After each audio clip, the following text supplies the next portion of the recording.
شهر رمضان الذي أنزل فيه القرآن هدى. اعوذ باللہ من الشیطان الرجیم. بسم اللہ الرحمن الرحیم. الحمد للہ رب العالمین ثم الصلاۃ والسلام. ہماری گفتگو مسائل میں چل رہی تھی اور مختلف موضوعات پر ہم نے مسائل بیان کیے.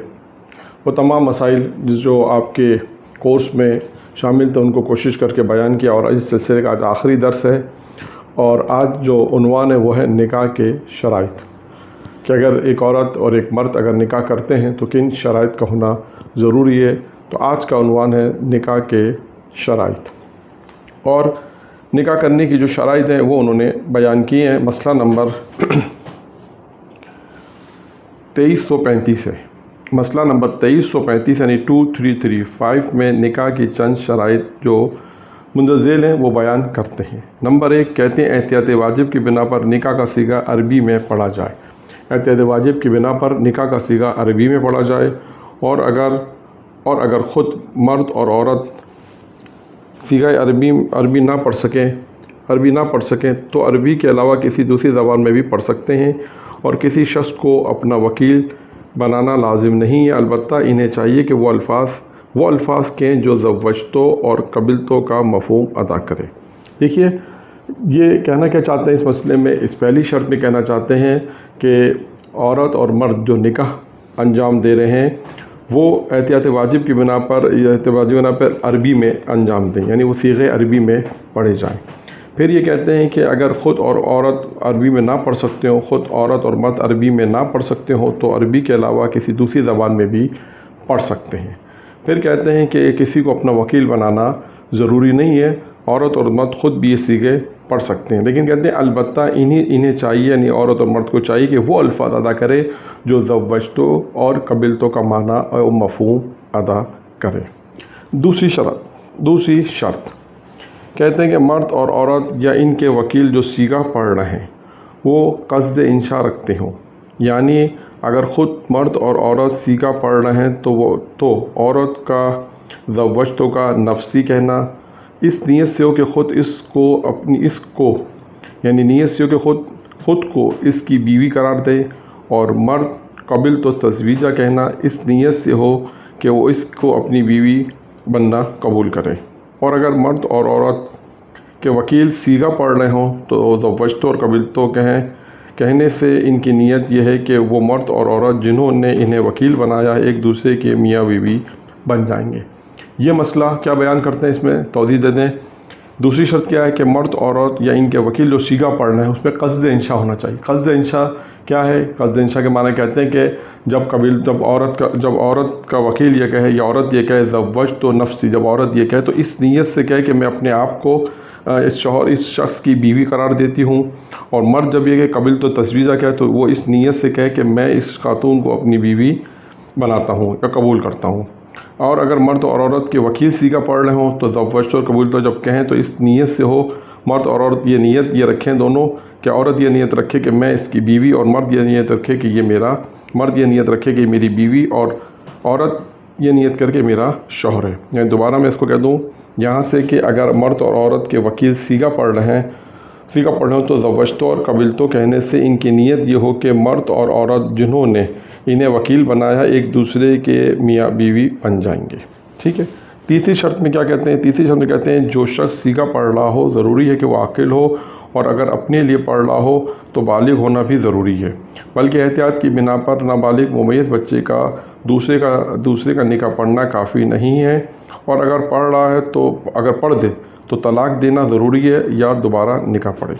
تیسری شرط کیا کہتے ہیں؟ تیسری شرط میں کہتے ہیں جو شخص صیغہ پڑھ رہا ہے تو ضروری ہے کہ وہ عاقل ہو، اور اگر اپنے لیے پڑھ رہا ہے تو بالغ ہونا بھی ضروری ہے. بلکہ احتیاط کی بنا پر نابالغ ممیز بچے کا دوسرے کا نکاح پڑھنا کافی نہیں ہے.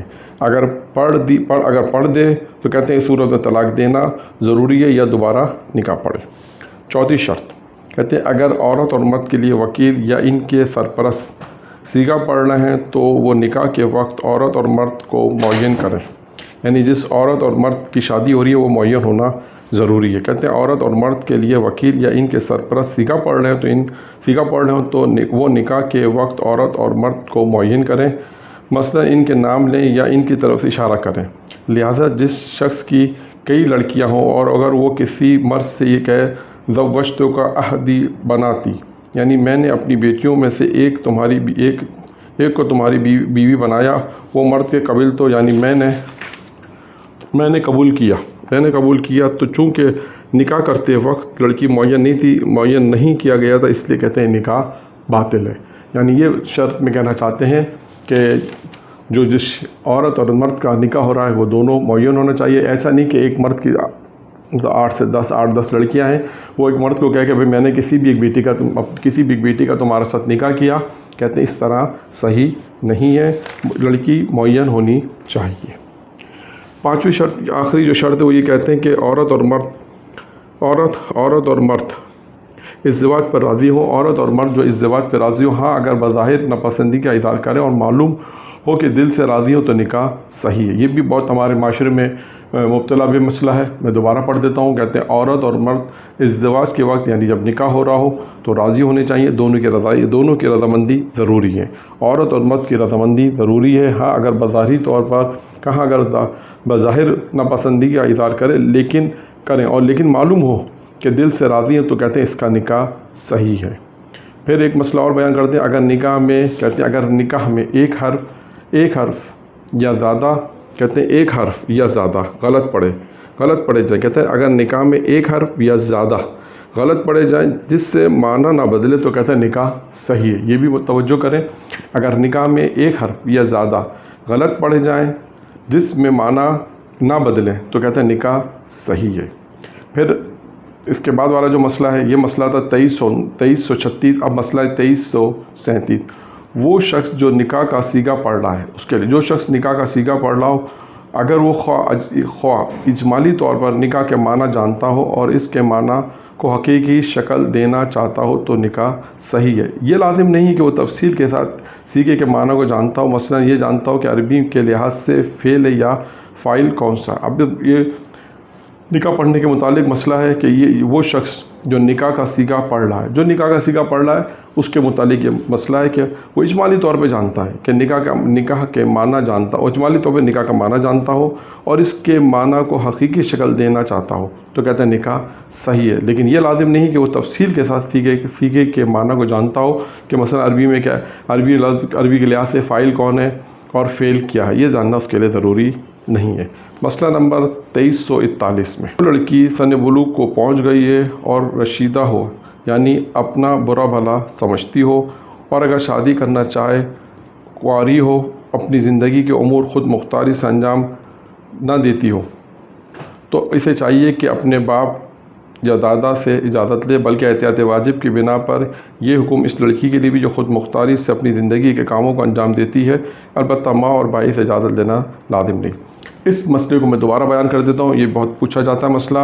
جو لڑکی سن بلوغ کو پہنچ گئی ہے اور رشیدہ ہو، یعنی اپنا برا بھلا سمجھتی ہو اور اگر شادی کرنا چاہے اور کنواری ہو، وہ اپنی زندگی کے امور کو خود مختاری سے انجام نہ دیتی ہو تو اسے چاہیے کہ وہ اپنے باپ یا دادا سے اجازت لے، بلکہ احتیاط واجب کی بنا پر یہی حکم اس کے لیے بھی ہے کہ جو خود مختاری سے اپنی زندگی کے کاموں کو انجام دیتی ہے، البتہ ماں اور بھائی سے اجازت لینا لازم نہیں ہے، ضروری نہیں ہے۔ آج کا آخری مسئلہ نمبر 2348 میں کیا کہتے ہیں، اگر مرد یا عورت جو کچھ وہ ہوں۔ اب یہ مسئلہ کیا بیان کرنا چاہتے ہیں، اس میں بیان کرنا چاہتے ہیں کہ انسان جو کچھ ہے وہ بیان کرے۔ بعض اوقات انسان بڑا چڑھا کے بیان کرتا ہے، اس کے متعلق بیان کرنا چاہ رہے ہیں کہ ایسا نہ کرے۔ اگر مرد یا عورت جو کچھ وہ ہیں اس سے زیادہ بڑھا چڑھا کر ان کی تعریف کی جائے تاکہ وہ شادی کرنے میں دلچسپی لیں، خواہ یہ تعریف نکاح کے ضمن میں ہو یا اس سے پہلے، اس صورت میں کہ اس کی تعریف کی بنا پر نکاح ہو اور لہذا اگر نکاح کے بعد دوسرے فریق یعنی جو سامنے والی پارٹی ہے دوسرے فریق کو اس بات کا غلط ہونا معلوم ہو جائے تو نکاح ختم کر سکتا ہے، اور اس مسئلے کی تفصیل کے احکام منہاج الصالحین میں بیان کیے گئے ہیں۔ یہ مسئلہ بھی بہت پیش آتا ہے، دوبارہ بیان کر دوں۔ اگر مرد یا عورت جو کچھ وہ ہیں، یعنی بعض اوقات جو بھی ان کے اندر کوالٹی ہے، جو بھی ان کے اندر خصوصیات ہیں، لیکن کبھی کبھی ایسا ہوتا ہے کہ انسان بہت بڑا چڑھا کر بیان کرتا ہے اور شادی ہو جائے، کہتے ہیں یہ نکاح ہو جائے، چاہے یہ بڑا چڑھا کر بیان کرنا نکاح کے متعلق ہو یا نہ، اس سے فرق نہیں پڑتا۔ اس کے لیے میں مسئلہ بیان کر رہے ہیں کہ اگر ایسا ہو جائے تو پھر کیا ہوگا۔ اگر مرد یا عورت جو کچھ وہ ہیں اس سے زیادہ بڑا چڑھا کر ان کی تعریف کی جائے تاکہ وہ شادی کرنے میں دلچسپی لیں، خواہ یہ تعریف نکاح کے ذمے ہو یا اس سے پہلے ہو، اس سے فرق نہیں پڑتا۔ اس صورت میں کہ تعریف کی بنیاد پر نکاح ہوا، یعنی آپ نے فرض کریں کسی خاتون کسی لڑکی کی بہت زیادہ تعریف کر دی، جو کچھ کوالٹی اس میں نہیں تھی وہ بیان کی، اسی طرح لڑکے کی جو تعریف جو خصوصیات نہیں تھی وہ بیان کی، تو اس کے بعد کہتے ہیں کہ جو چیزیں نہیں تھیں اگر آپ نے بیان کی تو کیا ہوگا، کہتے ہیں اگر اس تعریف کی بنا پر نکاح ہو گیا، کہتے ہیں تعریف کی بنا پر نکاح ہو، لہذا اگر نکاح کے بعد دوسرے فریق یعنی چاہے وہ لڑکی والے ہوں چاہے وہ لڑکے والے ہوں، فرق نہیں پڑتا، کو اس بات کا غلط ہونا معلوم ہو جائے، جو تعریف آپ نے کی تھی، جو چیزیں بیان کی تو سب غلط پتہ چلے، سب چیز غلط تھی، ثابت ہو جائے کہ سب غلط تھا، تو کہتے ہیں اس بات کا غلط ہونا معلوم ہو جائے تو وہ نکاح کو ختم کر سکتا ہے، اس کو اختیار ہوگا نکاح کو ختم کر سکتا ہے۔ اور اس سلسلے کی مزید تفصیلی احکام کہتے ہیں منہاج الصالحین میں بیان کیے گئے ہیں، آپ وہاں پر مراجعہ کر سکتے ہیں۔ یہ ہمارے آج کے مسائل تھے، جو آخری سیشن تھا جس کو ہم نے بیان کیا، آخری پورشن تھا جس کو ہم نے بیان کیا۔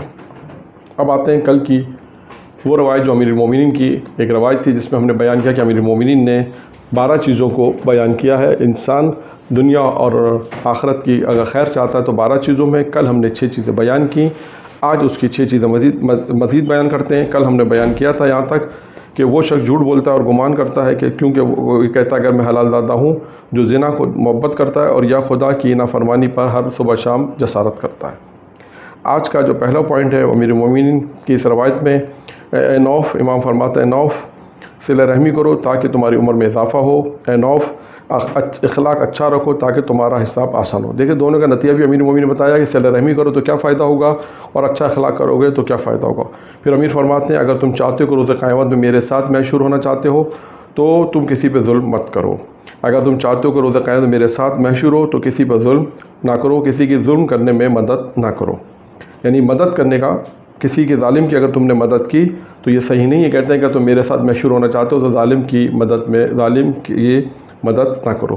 جو شخص ہم سے محبت کرتا ہے وہ روز قیامت میں ہمارے ساتھ محشور ہوگا، جو شخص بھی ہم سے محبت کرتا ہے وہ روز قیامت میں ہمارے ساتھ محشور ہوگا۔ اس کے بعد فرمایا کہ اگر کوئی پتھر سے بھی محبت کرتا ہے تو وہ پتھر کے ساتھ محشور ہوگا۔ پھر آخر میں امام نے فرمایا کہ اگر کوئی شخص اپنے آپ کو ظاہری طور پہ بہت اچھا دکھا کہ میں بہت اچھا ہوں، ظاہری طور پر لوگوں کے سامنے بہت اچھا دکھائے، لیکن پس پردہ وہ نافرمانی کرے، خدا کی نافرمانی کرے، تو امام فرماتے ہیں کہ ایسا شخص جو روز قیامت میں جب حاضر ہوگا تو اللہ تعالیٰ اس سے رسوا کرے گا۔ امیر المومنین نے ارشاد فرمایا یعنی کوئی شخص ظاہری اعتبار سے لوگوں کے سامنے بہت اچھا دکھائے کہ میں بہت اچھا ہوں، بہت نیک کام کرتا ہوں، لیکن پس پردہ خدا کی نافرمانی کرے، تو امیر فرماتے ہیں روز قیامت میں وہ شخص خدا سے ملاقات کرے گا تو خداوند متعال اسے رسوا کرے گا۔ پھر امام نے فرمایا آخر میں کہا کہ اے نوف جو باتیں تمہیں بیان کی گئی ہیں، یہ 12 باتیں جو تمہیں بیان کی گئی، یہ 12 باتیں ہم نے کاؤنٹ کی ہیں، 12 ہیں۔ امام نے فرمایا یہ باتیں جو تمہیں بیان کی گئی ہیں دنیا اور آخرت میں تمہارے لیے خیر ہے۔ وآخر دعوانا الحمدللہ انزل فیہ القرآن